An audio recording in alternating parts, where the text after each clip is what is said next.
Petit soleil de Provence. Salut à tous les amis. Ah non, non, c'est pas ça. Ouais, j'ai la casquette parce qu'en fait, j'ai pas de béret pour faire comme un tox, alors voilà. Bonjour à tous les créateurs et bienvenue sur Tisseur d'Histoire et de Monde, la chaîne de tous les créateurs indépendants. Alors aujourd'hui, comme je vous ai promis dans la dernière vidéo, je vais enlever un grand poids de vos épaules parce que je sais que bon, c'est c'est pas toujours facile de commencer et quand on commence, on fait des trucs qu'on se dit c'est moyen. Forcément, faut bien commencer quelque part. Que ce soit dans le jeu, dans la littérature ou dans le métrage, même si dans le métrage c'est encore autre chose, mais c'est surtout dans la littérature ce que je veux dire, et même dans le jeu vidéo ça marche pas mal. Ce que vous faites n'est pas définitif. Enlevez-vous cette idée de la tête. Ce que vous écrivez, par exemple, n'est pas définitif. Vous pourrez revenir dessus après.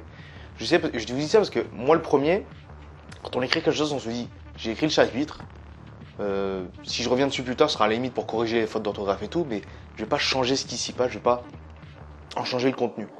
C'est écrit, c'est écrit. Genre, en fait, tu mets 6 mois pour écrire ton livre, ou 6 mois, ton livre il est écrit, t'as juste à corriger. Bah non, ça marche pas comme ça. T'es obligé de revenir dessus, et t'es obligé quoi. Mais voyez pas ça comme une mauvaise chose, voyez ça comme une bonne chose, parce que certes, vous allez revenir dessus, tout n'est pas écrit, tout n'est pas figé dans le marbre, mais justement, s'il y a quelque chose qui va pas, vous allez revenir dessus. Quand vous allez revenir dessus, je sais que vous aimez beaucoup ce que vous avez écrit, vous aimez votre truc, vous aimez, c'est bon, c'est votre histoire, c'est votre bébé. Mais justement, si vous revenez dessus et que vous changez quelque chose, c'est pour l'améliorer, c'est pas pour le détériorer, on est bien d'accord. Hein, vous n'êtes pas stupide quand même. Donc, si vous revenez, ce sera encore mieux que ce que c'était déjà bien. C'est génial. Bon. Donc, en particulier pour les romans, au début, bon, c'est peut-être mal écrit, c'est peut-être pas intéressant, les phrases sont mal tournées, les dialogues sont pas naturels Oui. du tout. Faut bien commencer quelque part, mais de toute façon, on pourrait revenir plus tard. Peut-être que vous êtes pas bon en dialogue, par exemple. Vos dialogues, ils sont dégueulasses. Vous écrivez quand même votre livre, voilà, vous améliorez petit à petit, vous apprenez petit à petit, c'est comme partout. Et ensuite, bah, vous revenez du départ et vous changez les dialogues, vous changez la tournure des phrases pour que ça fasse plus naturel, Oui. pour que ce soit plus vivant, etc. C'est pas fini. Et pour revenir sur une technique que je donnais lors de ma dernière vidéo, je vous disais, n'hésitez pas à mettre une scène que vous avez en tête, qui est assez stylée et tout, même s'il n'y a rien à voir avec l'histoire pour commencer votre œuvre. Pourquoi? Bah déjà pour la première raison, c'est simple, c'est que ça vous permet de vous lancer et quand vous êtes lancé, c'est le premier pas, c'est le plus difficile. Donc au moins vous avez lancé votre bouquin ou votre jeu vidéo ou votre métrage et vous pouvez faire la suite.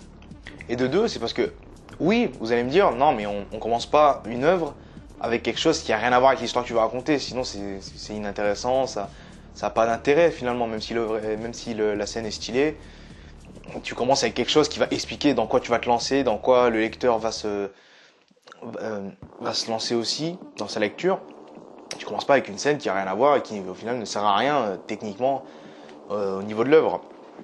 Bah non, j'ai jamais dit ça. Ce que je veux dire, c'est écrivez même une scène qui vous plaît pas pour lancer la chose. Peut-être ça va vous donner des idées de paysages, ah bah pourquoi lui il va arriver à tel endroit, pourquoi ceci, pourquoi cela. Ça va vous lancer. Et ensuite, quand vous reviendrez sur votre roman, votre jeu vidéo, ce que vous voulez, là, vous enlevez cette scène, vous la modifiez ou vous trouvez une utilisation que vous pouvez avoir pour le futur.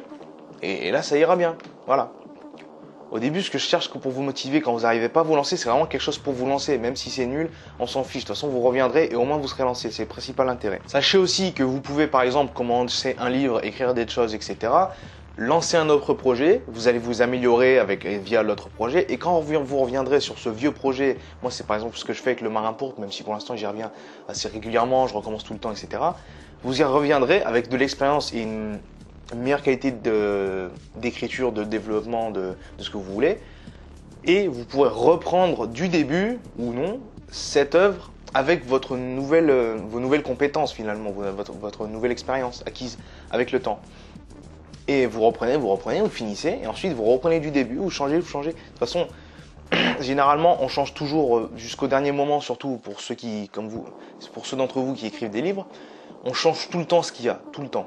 La première chose que disent souvent les écrivains, c'est que des fois leur maison d'édition doit leur reprendre le bouquin de force parce qu'ils n'arrêtent pas de reprendre des pans, des parties, des par là. Parce que c'est jamais parfait. Bon, après, il y en a qui sont plus perfectionnistes que d'autres. Mais il y a toujours à améliorer et vous allez améliorer chaque pan de votre œuvre tout au long de sa création en fait. Donc voilà, c'est normal de faire des premiers essais, des brouillons. Vous pouvez même commencer par une œuvre que finalement vous allez abandonner, vous n'allez pas réécrire, ni publier, ni quoi que ce soit. Parce que finalement vous trouvez que ça a pas assez d'intérêt, vous allez lancer dans autre chose qui vous fait plus envie, etc. Mais au moins ça vous aura lancé, ça vous aura fait découvrir le monde de la création de l'œuvre en question, du média en question quoi. Et ça vous aura lancé, c'est le principal, c'est vraiment le principal. Ici on est là pour se motiver, pour s'inspirer, pour se lancer. Vous vous lancez dans un truc, ça va vous donner des idées pour autre chose et tout est bon. Tout est bien dans le meilleur des mondes. Sachez que vous allez toujours pouvoir améliorer ce que vous faites, même si c'est nul, c'est pas grave. Vous reviendrez plus tard, vous améliorez, vous serez meilleur. Voilà, faites baisser la pression, vous vous en fichez, même si ça pue, même si l'histoire n'a rien à voir, même si les dialogues sont dégueulasses. Vous reviendrez dessus. De toute façon, il faudra revenir pour les incohérences et des choses comme ça, c'est normal. Et comme je vous l'ai dit tout à l'heure, vous pouvez revenir pour donner une utilité à quelque chose qui, basiquement, n'en a pas. Vous pouvez mettre une scène avec un personnage qui, finalement, sera pas dans l'histoire, dans un paysage qui est vraiment n'a rien d'autre à voir que de présenter un peu le background et présenter un peu le monde dans lequel l'œuvre va se passer. Ça, au début, ça sert à rien, mais après, vous allez trouver une idée. Vous allez dire, par exemple, ce personnage-là, je sais pas, vous avez lancé un personnage qui chasse des bêtes dans la nature parce que c'était stylé et que vous allez bien commencer quelque part. Ok, mais peut-être que plus tard dans l'histoire, vous allez trouver un lien, vous allez finalement le groupe principal va rencontrer ce chasseur, ou peut-être que ce chasseur il a déclenché quelque chose dans la nature qui a fait que il s'est passé des trucs au niveau des esprits, des divinités, etc. et que c'est ça qui a lancé peut-être la petite pierre qui a fait lancer l'éboulement.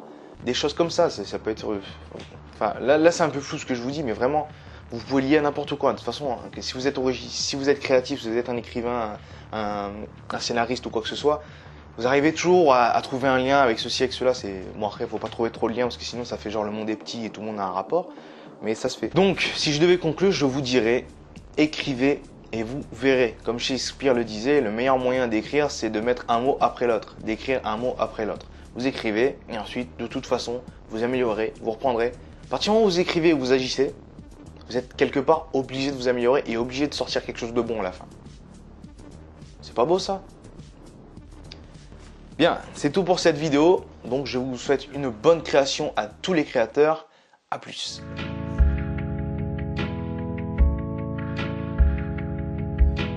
Faire la monnaie c'est pas capital, faut que le pouvoir ait la place du capitaine. Je veux des navigateurs pour mon équipage, 2-3 canettes sur la place du Capitole. Creuser dans la bouteille comme un forage, bouger la tête sur le rythme des feux rouges. Faut maquiller la ville avec l'alcool, elle est bien plus jolie quand on décolle. Je ne vois plus que la beauté de ces lampadaires, ces ponts qui se regardent mais qui en ont pas l'air. Le temps sa beauté m'en montre à plus d'heures, blancs vont devenir rouges d'un globe oculaire. L'équipe est soudée comme un gang boy, que des bonnes fréquentations par là. Pour l'ensemble depuis qu'on a des Game Boy, que des bonnes fréquentations par là.